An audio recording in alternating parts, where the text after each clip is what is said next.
Hello，大家好，我係家姐啊。話說呢，上一段片呢就已經示範過點樣去打焰爆龍王2星。我哋今日呢再玩啲更加刺激嘅嘢。呢一個呢叫做玩死課長系列。見唔見到全部都係輸出啊？得我一個係寶師啊！呢個就係我最鍾意玩嘅嘢啦。寶師唔補血，咁就好悶噶啦。點解咁突然會玩刺激嘢呢？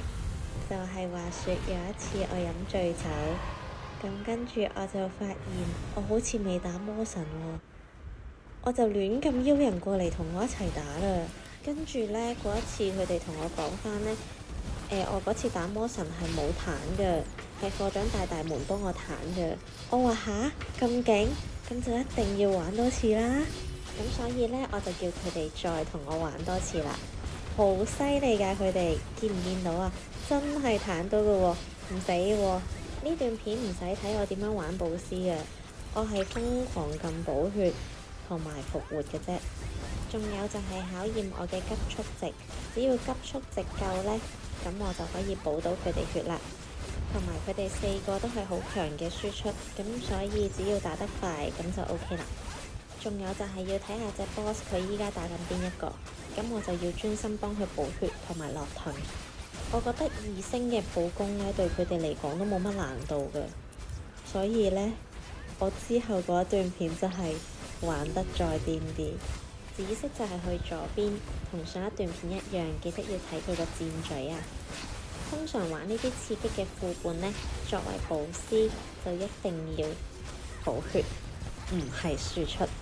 我隻阿米呢係唔敢開㗎，見唔見到隻 boss 依家又轉咗目標？然之後我玩到呢一度，我先發現其中一個大大係屍體咯。你見唔見到佢冇喐到啊？我嗰下心諗唔係啊嘛，係咪玩大咗今次？跟住呢個鼻圈圈呢，因為你見佢冇喐啊，咁所以我就冇順住佢個方向去行，就不斷左右咁樣行咯。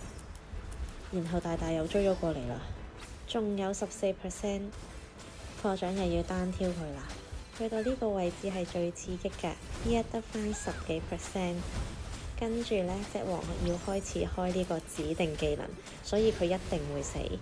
咁所以知道佢死咗，要即刻放復活俾佢。然之後呢，就到指定打我，就要開阿米。好彩都只係食咗佢2下嘅傷害，然後就正常輸出，我哋就贏咗啦！今日段片就到呢度，鍾意睇我打機嘅記得要訂閱我啊！